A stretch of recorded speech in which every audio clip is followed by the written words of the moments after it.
Hi నేను సతీష్. ఎలిమినేషన్కి సంబంధించి ఈరోజు లాస్ట్ డే కనుక మీ ఫేవరెట్ కంటెస్టెంట్ ఎవరైనా ఉంటే ఓటు అయితే వేయండి. ఎందుకంటే నాకున్న అప్డేట్ ప్రకారం మామూలుగా ట్విస్ట్లు షాక్ అయితే లేదు. ఇప్పుడు ఎట్లా ఉందంటే ఎలిమినేషన్కి సంబంధించి కూడా చాలా హైలైట్స్.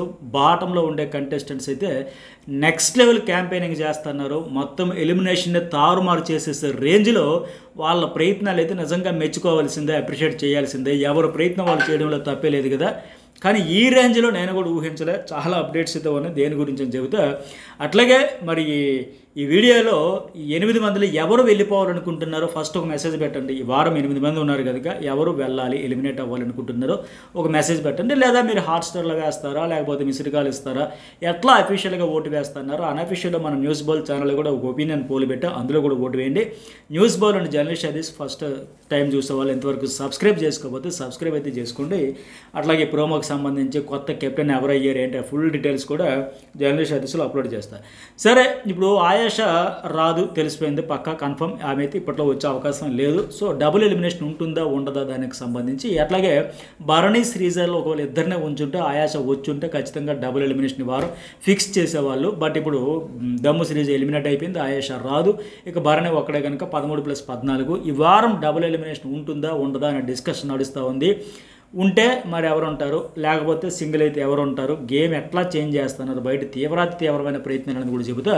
ఇప్పుడు దమ్ము శ్రీజ లాంటి డి అంటే డి అనే వాళ్ళని ఉంచడం అనేసి కక్ష కట్టేసినట్టుగా ప్రతిసారి పంపించేసి ఆడినా ఆడకపోయినా ఏదో ఆశ్రమాల్లో ఉండే వాళ్ళకు మాదిరిగా బిగ్ బాస్ అనేది ఒక ఆశ్రమం. ఇక్కడ ఉంటాం, రిలాక్స్ అవుతాం, సేద తీరుతాం, హాయిగా బొజ్జని మురుకుంటూ ఉంటాం, గడిపేస్తామనే వాళ్ళని ఉంచుకుంటూ ఆడతాం, తాడోపేడి తేల్చుకుంటాం అనే వాళ్ళని పంపేస్తా ఉన్నారు. ఇది ఏం విచిత్రమో విడ్డూరమో నాకైతే అర్థం కావట్లేదు. సరే, ఓటింగ్ ప్రకారం చూసుకొని హైలైట్స్ చెప్పుకుందాం. ఫస్ట్ తనుజ టాప్ ప్లేస్లో ఉంది, ఒక 28% అయితే ఉంది. ఇంకా ఇప్పుడు అనవసరమైన పంచాయతీలో ఒక రైట్ డెసిషన్ తీసుకుని సరైన ఏదో ఆర్గ్యుమెంట్ జరిగేటప్పుడు రైట్ రాంగ్ అని తీసుకోవచ్చు. కానీ ఆ కిచెన్ చుట్టూ ఉండేటప్పుడు చిన్న విషయాలు, పోపు గురించి, టీ గురించి, లేదా అన్నం గురించి, చపాతీ గురించి ఓవర్ ఎమోషన్ అయిపోయి హైపర్ అయిపోయి దానివల్ల లాభం ఏమీ ఉండదు, నష్టమే తప్ప. అవి తగ్గించుకుంటే ఇంకా బెటర్. ప్రస్తుతానికి 28 ఉంది. ఇక కళ్యాణ్ రెండో ప్లేస్లో ఉంటే ఒక 24% ఉంది, ఒక 1% పెరిగింది. శ్రీజ మీద వచ్చిన పాజిటివిటీ అంతా ఆయనకి ఇంకా పెరుగుతుంది. ఆవిడ ఇటు బయటకు వచ్చేసింది కనుక ఈ తనూజ అండ్ కళ్యాణ్ మధ్య ఒక 5-6% మాత్రమే డిఫరెన్స్ ఉంది. ఇది ఇంకా తగ్గే అవకాశం ఉంది. ఇప్పుడు దమ్ము శ్రీజ మీద పాజిటివిటీ ఉంది కనుక ఆవిడ అవుట్ అయిపోయింది కనుక ఆ పాజిటివిటీ ఖచ్చితంగా కళ్యాణ్ మాత్రమే ఆవిడ కోసం హౌస్లో నిలబడ్డాడు కనుక అతడికే వెళ్తుంది, నో డౌట్. ఇంకా ఇతను కూడా ఒక ఇండివిజువల్ ప్లే, నేను ఆడడానికి వచ్చాననేసి స్ట్రాంగ్గా నిలబడాలి తప్ప ఇంకా వాళ్ళకి వీళ్ళకి భయపడి ఇన్ఫ్లుయెన్స్ అయ్యో ఎమోషన్ ఎఫెక్షన్ అనుకుని ఉంటే అతడికే నష్టం.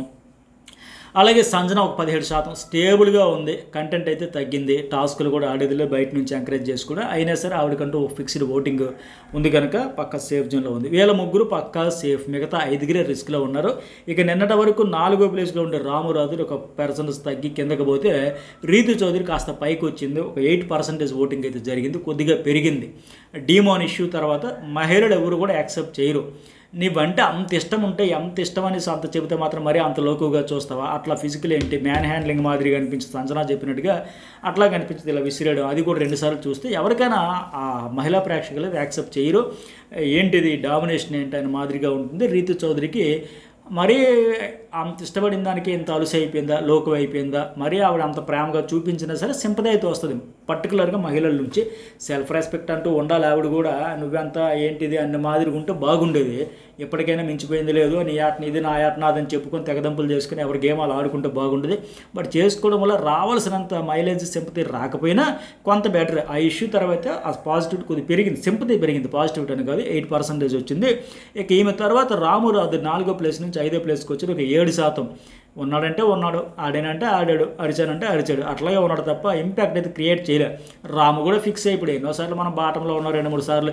ఈసారి ఏముంది కొత్త ఏముంది, మనకు అలవాటు అయిపోయింది, అలాంటి లైటర్ వేలో టేక్ ఈజీగా ఉన్నాడు. ఇక సరే అయితే రామురాజు రిస్క్లో ఉన్నాడు ఇప్పుడు, నో డౌట్. ఖచ్చితంగా రిస్క్లో ఇక్కడ నుంచి 5, 6, 7, 8 నలుగురు రిస్క్లో ఉన్నారు.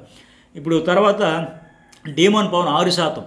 వీళ్ళిద్దరూ రాము డీమోన్ జస్ట్లో గట్టెక్కేస్తారేమో కానీ కొన్ని చోట్ల అయితే డీమోన్ కూడా చాలా తక్కువలో ఉన్నాడు. మెయిన్ ఫిజికల్ టాస్క్లు ఎంత బాగా ఆడినా సరే అక్కడ పేషెన్స్ కోల్పోయి ఖచ్చితంగా ఒక రాంగ్ మూవీ అది ఆ అమ్మాయి పట్ల అట్లా బిహేవ్ చేయడం.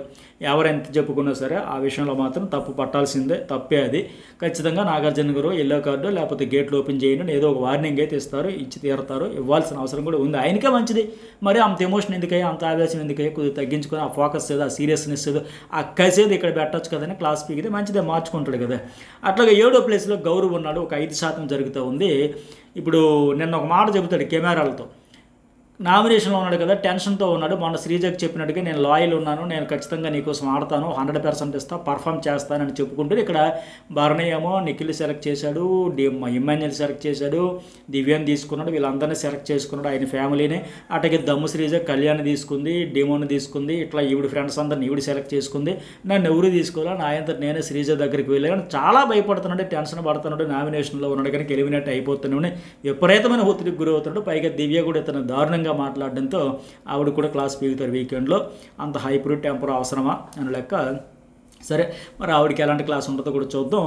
అట్లాగే కెప్టెన్సీకి సంబంధించి కూడా అప్డేట్ చెప్తా. కెప్టెన్ అయితే కొత్త కెప్టెన్ దివ్య అయింది. మరి ఎందుకు, ఎలాగో, ఏంటి అనేది కూడా ఒక వీడియోలో చెప్తారు. రేషన్ మేనేజర్గా ఉంటే నిత్తరంబోలో చేస్తే ఒక యారగెన్సీ చూపిస్తే కెప్టెన్ అయిన తర్వాత ఇంకెంత చూపిస్తుందో చూద్దాం. ఆ డీటెయిల్స్ అయితే జర్నలిస్ట్ సతీష్ వీడియోలో ఫుల్ డీటెయిల్గా చెప్పి ఆ వీడియో అయితే మిస్ కాకండి. ఈ వీడియోకి ఎంతవరకు లైక్ చేయని లైక్ చేయండి, మెసేజ్ కూడా పెట్టండి. ఇక చివరాక లాస్ట్ ప్లేస్లో మాధురి ఉంది కదా, 4% 5కి వచ్చింది. ఇంకా 6-7కి వెళ్ళి ఆశ్చర్యపోవక్కర్లా, చాలా గట్టిగా ప్రమోషన్ చేస్తున్నారు. మెయిన్ దువ్వాడ శ్రీనివాస్. నేను ఈ ఆర్టికల్స్ కూడా కొన్ని చదువుతా. పర్టికులర్గా వాళ్ళ సొంత జిల్లా శ్రీకాకుళం జిల్లాలో పెయిడ్ ఆర్టికల్స్ కూడా పెడుతూ యాడ్స్ ఎట్లా అంటే సిక్కోలు నుంచి, శ్రీకాకుళం జిల్లా నుంచి బిగ్ బాస్ హౌస్లో అడుగుపెట్టిన మొట్టమొదటి కంటెస్టెంట్ అని చెప్పేసి. అట్లాగే ఆయనకి అప్పుడు పొలిటికల్ ఎలక్షన్ టైంలో, ఎమ్మెల్యే ఎంపీ ఎలక్షన్ టైంలో ఎలాగైతే సోషల్ మీడియాలో విస్తృతంగా ప్రచారం చేశారు, క్యాంపెయినింగ్ చేశారు, చాలా యాక్టివ్గా ఉన్నారు. పర్టికులర్గా దివ్యల మాధురి అప్పుడు చాలా యాక్టివ్గా ఉంటుంది కదా. ఇప్పుడు అవన్నీ సోషల్ మీడియా అకౌంట్స్ అన్నీ కలిపి యాక్టివ్ చేసుకుంటూ ఆ ఎలక్షన్ కోసం ఉపయోగించిన టీంని ఇప్పుడు ఈవిడ కోసం అంత స్థాయిలో కాదు కానీ కొంత ప్రయత్నం అయితే గట్టిగా చేస్తూ ఉన్నారు. ఇప్పుడేంటి, ఈ వారం ఎలాగైనా ఈవిడిని గట్టెక్కించాలని చెప్పేసి విపరీతంగా ట్రై చేస్తున్నారు. అది వర్కౌట్ అయితే ఈవిడ కొంచెం పైకి వస్తే గౌరవ్, రామురాజు, డీమోన్ వీళ్ళ ముగ్గురు డేంజర్లోకి వచ్చేస్తారు.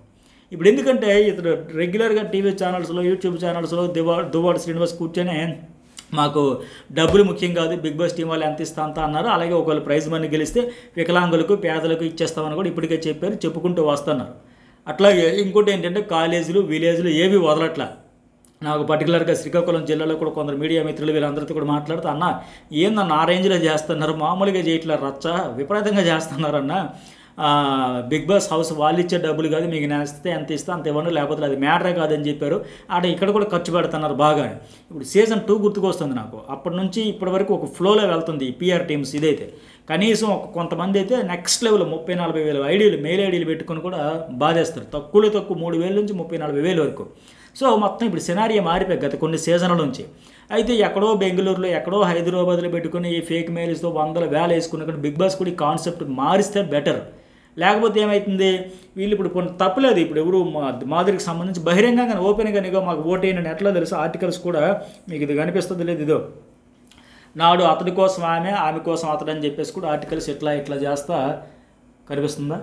ఈ చాలా ఆర్టికల్స్ అయితే వస్తూ ఉన్నాయి, ఇలాగా విపరీతంగా ప్రచారం చేస్తున్నారు. మరి మీకు కనిపిస్తుందో లేదు కానీ ఇట్లా ఇందులో ఏముందో మీకు చదివి వినిపిస్తాను నేను. సరే, ఇతని గురించి ప్రొఫైల్ అంతా ఫస్ట్ రాసుకొచ్చి ఎలక్షన్లో ఎప్పుడు ఎంత మెజార్టీ వచ్చింది, ఎంత తేడాతో ఓడిపోయారు అవన్నీ రాసుకొచ్చి పర్టికులర్ ఈవిడ గురించి చెప్తాం. అదంతా ఎందుకు మనకి ఇక్కడ. కానీ బిగ్ బాస్ రియాలిటీ షోలో సిక్కోలు నుంచి తొలి వ్యక్తి మాధురి, ఓటు వేయమని దువ్వాడ విజ్ఞప్తి. అతడి కోసం ఆమె, నేడు ఆమె కోసం అతడు బిగ్ బాస్. ఇవన్నీ చెప్పుకుంటూ ఓటు వేయండి, మద్దతు తెలపండి. అసెంబ్లీ నియోజకవర్గంలో సోన్స్ అని చెప్పి పర్టికులర్ దీని గురించి చెప్తాం. సోషల్ మీడియాలో విస్తృతంగా ప్రచారం చేస్తున్నారు, మాధురికి ఓటు వేయాలని. గతంలో ఆవిడ దువ్వాడికి ప్రచారం చేయగా ఇప్పుడు అదే సోషల్ మీడియాలో ఈవిడికైతే ఓటు వేయాలని ప్రచారం చేస్తూ ఉన్నారు. దువ్వాడ శ్రీనివాస్ సోషల్ మీడియా ద్వారా విస్తృతంగా ప్రచారం చేస్తూ రిక్వెస్ట్ చేస్తున్నారు. శ్రీకాకుళం జిల్లా నుంచి ప్రప్రథమంగా మాధురి బిగ్ బాస్ రియాలిటీ షోకి ఎంపికయ్యారు. 20 రోజులుగా బిగ్ బాస్ షోలో ఉంటూ ముక్కుసూటిగా మాట్లాడటం, సంప్రదాయ వస్త్రధారణ, బాంధవ్యాల పట్ల గౌరవాలు పెంచే రీతిలో వ్యవహరిస్తూ మాధురి ఇప్పుడు ముందుకు సాగుతున్నారు. బిగ్ బాస్ రియాలిటీ షోలో చివరి వరకు నిలవడానికి ఓటింగ్ ప్రక్రియను రియాలిటీ షో నిర్వాహకులు ప్రారంభించారు. మెజారిటీ ఓట్లు సాధించుకున్నవారు షోలో చివరి వరకు నిలిచే అవకాశం ఉంటుంది. ఫేస్బుక్, ఇన్స్టాగ్రామ్, యూట్యూబ్ లాంటి సోషల్ మీడియాలో మాధురికి లక్షలాది మంది ఫాలోవర్స్ ఉన్నారు. షోలో ఆమె ఉన్నందున తమకు తాముగా ఓటు అడిగే అవకాశం లేకపోవడంతో ఇప్పుడు దువ్వాడే రంగంలోకి దిగి ఆమెకు ఓటు వేసి సహకరించాలని అభ్యర్థిస్తున్నారు. ఆవిడ నెంబరు కూడా 8886504668కు మిస్డ్ కాల్ ఇవ్వడం ద్వారా మాధురికి మద్దతు తెలపాలని దువ్వాడ అభ్యర్థిస్తున్నారు. అంతేకాకుండా గూగుల్ ప్లేస్టోర్లో జియో హాట్స్టార్ యాప్ను డౌన్లోడ్ చేసి ఓట్ అని క్లిక్ చేసి మాధురి పేరుపై క్లిక్ చేసి ఓటు వేయాలని కోరారు.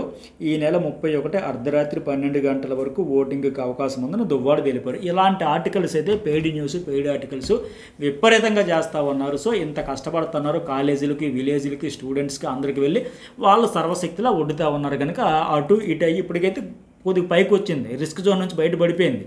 ఇంకా మిగతా ప్రొఫైల్స్ అంతా రాసుకున్నారు కానీ ఇలాంటి చాలా పెయిడ్ న్యూస్ అయితే చేస్తాం. తప్పే లేదు, ఎవరు ప్రయత్నం వాళ్ళు చేసుకుంటారు, తప్పే ఉంది. ఇప్పుడు అంతిమంగా ఓట్లే కదా డిసైడ్ చేసేది. ఆ ఓట్లు ఎట్లా పడితే ఏముంది, పిఆర్ అయితే ఏముంది, ఆడియన్స్ జెన్యున్గా కనెక్ట్ అయితే ఏముంది. సో ఈ రేంజ్లో ఉంది కనుక ఇంకా ఈ వారం లాస్ట్ వరకు మిడ్ నైట్ వరకు ఉంది, ఈరోజు మిడ్ నైట్ వరకు ఉంది కనుక మీరు ఎవరికి ఓటు వేయాలనుకుని చూడండి. మొత్తానికి వీళ్ళు హైప్ వచ్చిన తర్వాత ఒక్కసారి యాక్టివ్ అయిపోవడంతో ఎలిమినేషన్లో ట్విస్ట్ అయితే ఉండబోతుంది. వారమంతా ఈ 5 రోజులు ఒకలేక వీకెండ్ 2 డేస్కి వచ్చేసరికి మొత్తం సీన్ మారిపోయిందనే విషయం అయితే అర్థమవుతుంది. మరి మీకేమనిపిస్తుంది మెసేజ్ పెట్టండి.